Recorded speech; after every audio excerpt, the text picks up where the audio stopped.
Welcome to the SVG-TV news for Friday, January 2nd, 2015. I'm Carol Cater with the details. The year started off on a grim note for two families, one on the windward side of the island and the other in the Kingstown area. The first incident occurred in Park Hill at around 2 p.m. yesterday, where a young man committed suicide. With a known history of mental illness, Damian Lampkin has been described by relatives as a troubled individual who had made several attempts to kill himself. He reportedly ended his life by hanging himself over the fence of the Park Hill playing field. According to reports, his first attempt failed as the rope he used burst and he fell to the ground. However, on the second attempt, he was seen dangling from the high fence of the park. Family members told SVG-TV News that Lampkin first showed signs of mental problems while living in Tortola, where he worked as a laborer. He then returned home, where he received treatment and counseling. They, however, openly admitted that the youngster began to associate with some questionable characters and got involved in drug abuse, which sent him spiraling into a nervous breakdown. His grandfather, Peter De Freitas, with whom Lampkin lived, told SVG-TV how he heard the news of his death. She hugged me. He said, "Peter, keep faith." He said, "What? Why you say that?" He said, "Damien hung himself up by the park." You see, my head goes so big and my body tremble when I hear that. So he said, "Keep it." The same time my husband was coming down with the vehicle, and then I get a ride and I go and park it. See, when I see him hang up there, I couldn't face him. So I turn off, go up the hill, and come down back. I watch him again, and then I go my way. And then I didn't stick up there long to see when they come for him and so on. But they were there, and so I'm sure. And then I leave and I come up and so on. Anyway, I sit down here and shed a little tears and so on because I feel for him. Because he used to help me a lot. Good mouth kid. Should be see my parents when I was a child. So I didn't really feel so, feel for him. Meanwhile, maintenance worker at the playing field in Park Hill, Ricky Glasgow, recalled how Lampkin would sometimes sit in the park and relax, and expressed sadness of the way he died. Yeah, he passed up a few times because when he was working, he just come up and he was sit on the house seat right there up there. He just sit there, and then call out to me. He passed down. He passed out quite a few times. He always passed down almost every day. Well, it's very sad and I'm very sorry. I mean, he's a young man in his 20s and, you know, what kind of problem he could have to go and hang himself. So I'm really sorry and sad about it, but it done happened already. Can't do nothing to bring him back. His choice.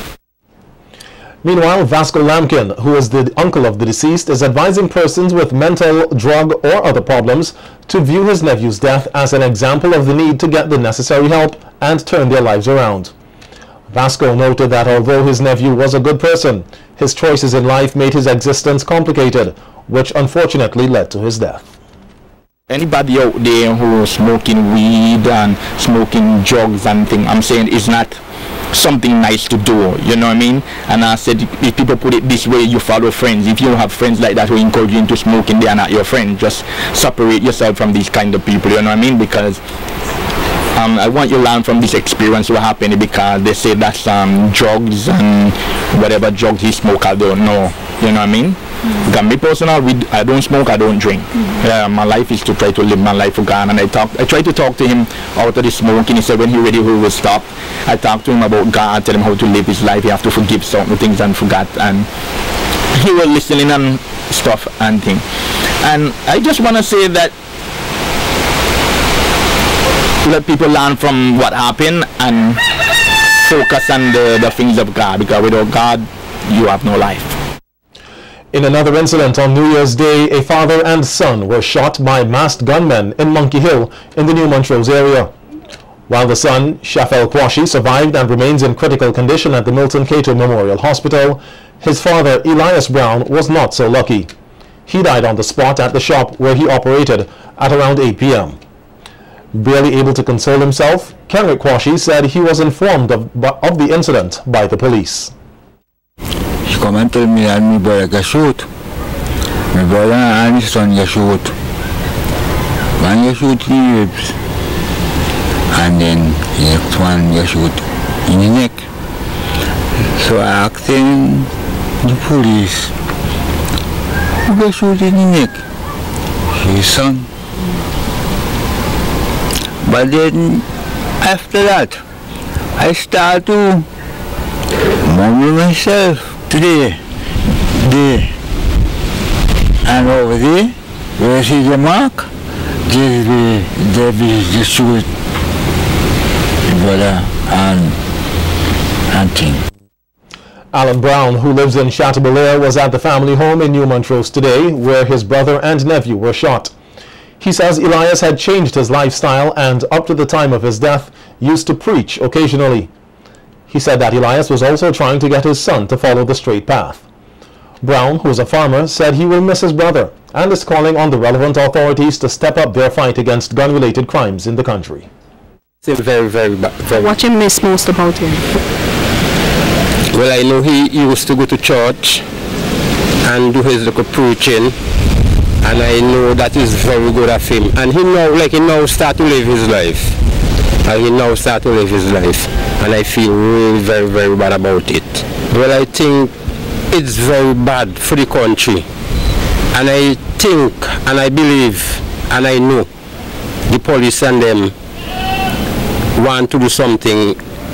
Even the government need to do something more serious about this killing, because it's getting outrageous now. And it's like the air now begin. Now open it eye, and it open it eye with death. And I feel something, the police, everybody, the government, will need to do something more serious about it. Meanwhile, police are investigating the circumstances leading to the death of a mentally challenged woman of Vermont. The charred remains of Sandra Brown were discovered in her burnt-out home at around 1 this morning. Another occupant of the house, 69-year-old Verton Grant, was also injured in the incident and is now a patient at the Milton Cato Memorial Hospital, nursing several burns about his body. Ministry of Social Development will be spending a lot for the elderly and poor this year, says Minister. We've got that story and others on the local scene when the SVG-TV news continues.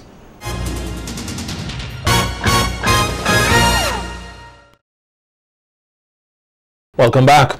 $350,000 has been set aside in the 2015 estimates to assist in Phase 2 of the government's Poverty Alleviation Program. That's according to Minister of Social Development Frederick Stevenson during his contribution to the estimates. During his contribution to the debate on the estimates in December. Stevenson says for 2015 they will extend the program to touch the lives of persons in several communities throughout SVG. So we intend to use some of these funds to assist us with the reduction and the removal of the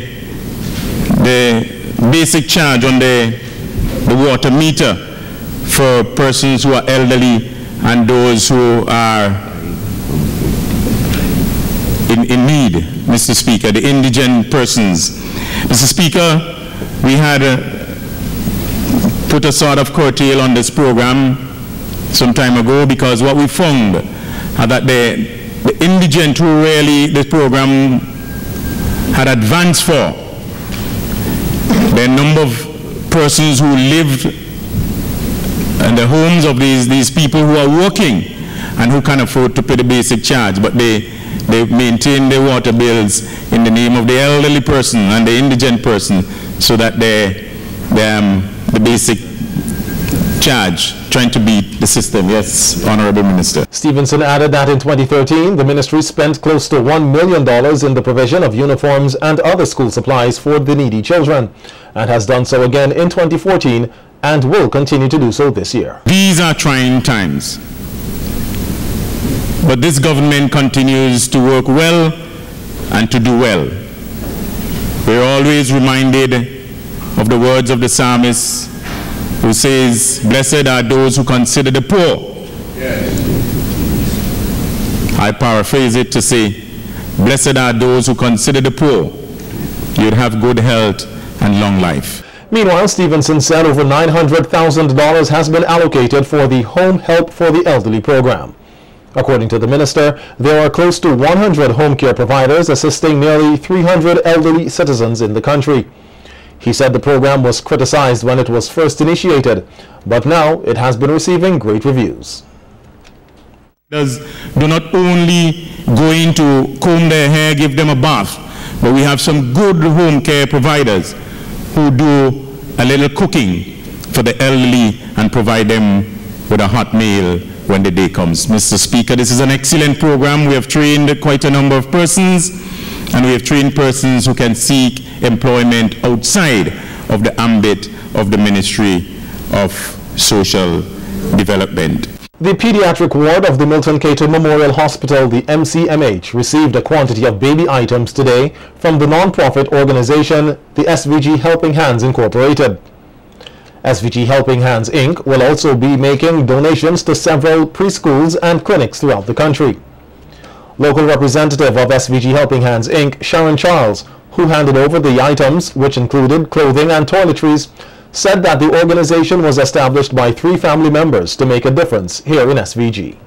That organization, which is in San Diego, it is really powered by my cousins and a niece of mine, Susan Ellis being the president, and she has been making donations of this sort already to General Hospital. You would have already had 2 centrifuges. I would have already donated over 100 sheet sets already for the hospital, and here she is now from another family of ours in Miami who has graciously donated some Pampers and so on, and this donation will be spread to various clinics and so throughout St. Vincent and the Grenadines, and she's also looking forward to sending more stuff come next year.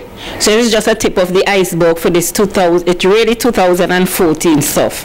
Okay, so I am just doing it on her behalf, and I do hope that you would appreciate this little token of her appreciation and love for the country where she was born. Senior Nursing Officer Rosita King thanked the organization for the gesture and implored them to continue to give to others. She also noted that the donation will greatly assist those in need. On behalf of the Ministry of Health, the Minister himself, the PS, CMO, CNO, and the nursing staff of MCMH, Hospital Administrator, we wish to thank this organization for handing over these goodies to us. It will go a long way in relation to pediatric world to assist us in the care. So again, on behalf of the Ministry of Health and administration team of MCMH Nursing Service, we thank you for your donation and hope that you continue to provide that service for hospital and in the long run for the community of St. Vincent and the Grenadines. All the best for 2015, and we continue that cooperation. SVG Helping Hands Inc. has made several donations of medical supplies to the hospital and has donated over 100 barrels to various learning and special care institutions throughout the country. The prize-giving ceremony for the 2014 Nine Mornings Festival will take place tomorrow at the Peace Memorial Hall in Kingstown from 9:30 a.m. At the event, prizes will be presented to the winners in the various Nine Mornings competitions, as well as the announcement of the most popular local Christmas song by the Nine Mornings Committee. There will be addresses from Minister of Culture Cecil Mackey, Deputy Chairman of the SVG Nine Mornings Committee Lennox Bowman, along with representatives of the major sponsors, the National Lotteries Authority and VINLEC. There will also be an open forum for persons to share recommendations, concerns, grievances, or criticisms of the just concluded festival.